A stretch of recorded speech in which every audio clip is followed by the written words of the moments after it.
saya Roman juga. Kenalkan nama saya Muhammad. Kenalkan nama saya Richard Muhammad.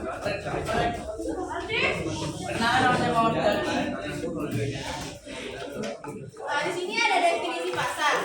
Pasar adalah tempat fisik di mana penjual dan pembeli berkumpul untuk menjual dan membeli barang.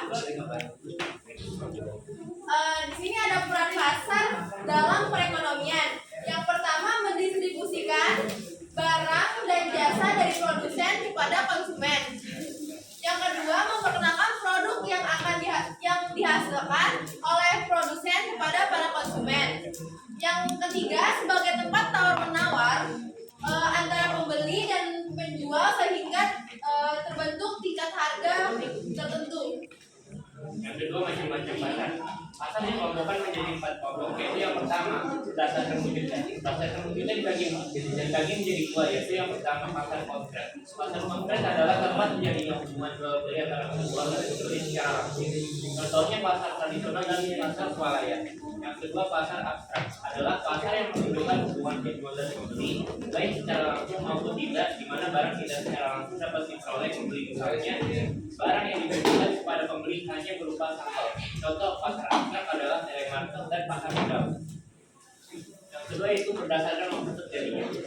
Berdasarkan waktu terjadinya dibagi menjadi 5. Yang pertama adalah pasar harian, adalah pasar yang dilaksanakan setiap hari. Yang kedua, pasar kejora adalah pasar yang dilaksanakan setiap 1 minggu sekali. Yang ketiga, pasar bulanan adalah pasar yang diselenggarakan setiap 1 bulan sekali.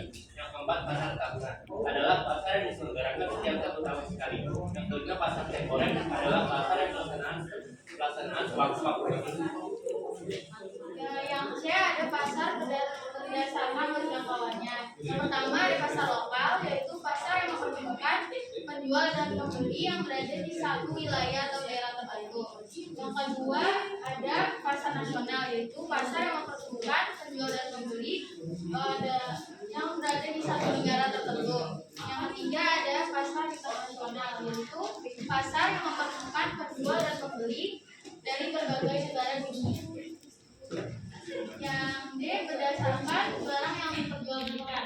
Pasar output. Pasar output adalah pasar yang memperjualbelikan barang-barang hasil produksi. Yang kedua, pasar input adalah pasar yang memperjualbelikan faktor-faktor produksi.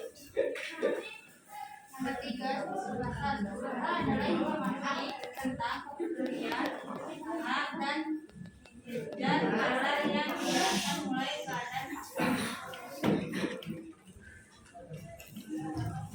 pasar terbagi menjadi 4, yaitu pasar persaingan sempurna. Pasar persaingan sempurna adalah pasar yang memiliki pembeli dan penjual sehingga masing-masing pembeli dan penjual secara individual tidak mampu mengaruhi harga pasar. Ciri-cirinya: 1. Perusahaan sebagai pengambilan harga. 2. Perusahaan mudah keluar masuk pasar. 3. Pasar yang dijual memberikan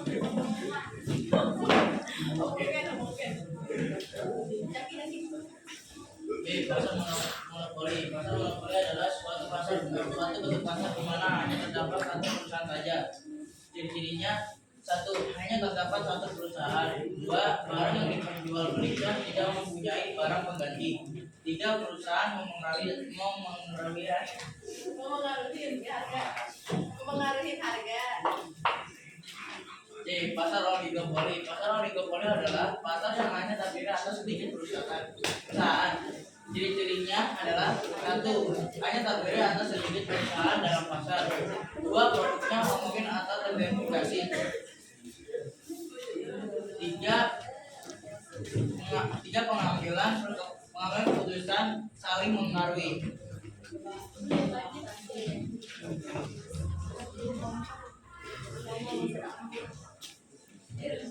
Di pasar persaingan monopolistik. Pasar persaingan monopolistik adalah pasar di mana terdapat banyak penjual produk terdiferensiasi. Ciri-cirinya: 1. Terdapat banyak penjual. 2. Barang terdiferensiasi. 3. Promosi penjualan sangat aktif. 4. peran indeks terhadap perubahan etis dan struktur pasar. Digital marketing atau digital marketing memberikan peluang dalam pemasaran produk atau jasa karena banyaknya kemudahan yang ditawarkan dari digital marketing menyebabkan para konsumen lebih tertarik membeli barang lewat jaringan internet atau pada abstrak daripada pasar daripada berbelanja di pasar konsumen.